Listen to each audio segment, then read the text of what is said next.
বিসমিল্লাহির রহমানির রহিম। আসসালামু আলাইকুম প্রিয় ভাই বোনেরা, কেমন আছেন সবাই? আশা করি আল্লাহর রহমতে পরিবার নিয়ে সবাই ভালো আছেন, আমরাও ভালো আছি আলহামদুলিল্লাহ। মহান বিজয় দিবসের শুভেচ্ছা জানিয়ে আজকের ভিডিওটি শুরু করলাম বরাবরের মতো ভালো লাগে।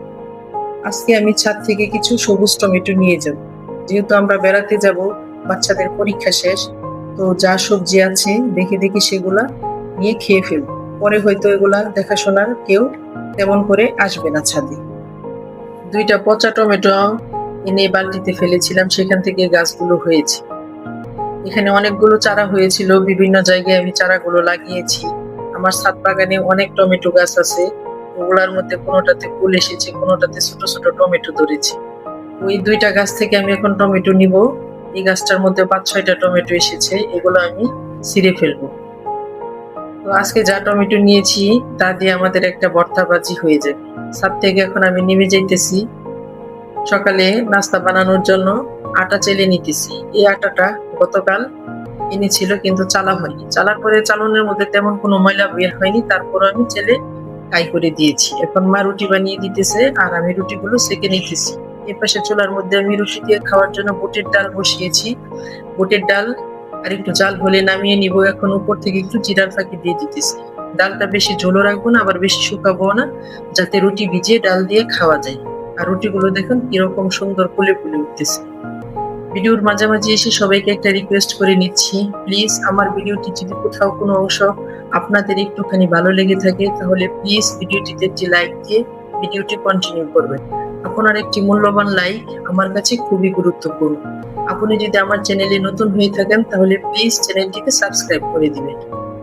এখানে নাস্তা খাওয়ার পরে গরু গোশত এনেছে, আমরা অনেকদিন পরে গরু গোশত কিনলাম। আর এটা হচ্ছে বাঘা গোস্ত। বাঘা গোস্ত 1500 টাকা এক বাঘা গোস্ত নিয়েছি।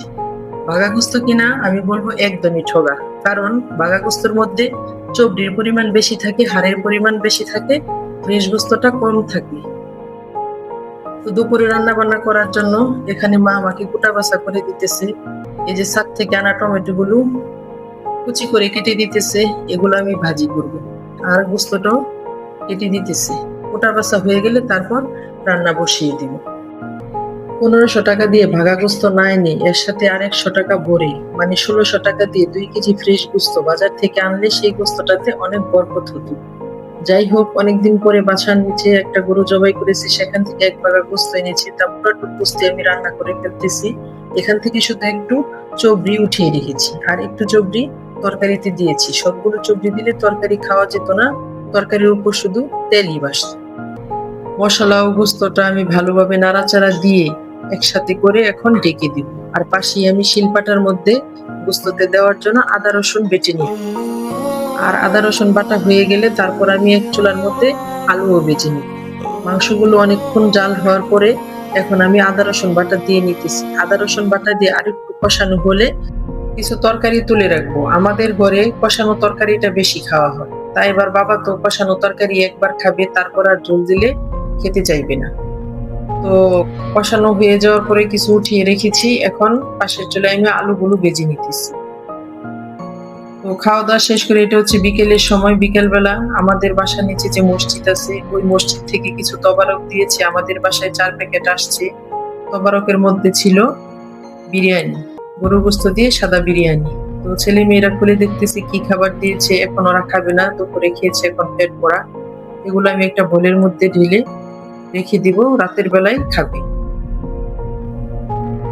আজকের মতো ভিডিও থেকে এখানেই বিদায় নিচ্ছি। দেখা হবে নতুন কোনো ভিডিওতে। আল্লাহ হাফেজ, আসসালামু আলাইকুম।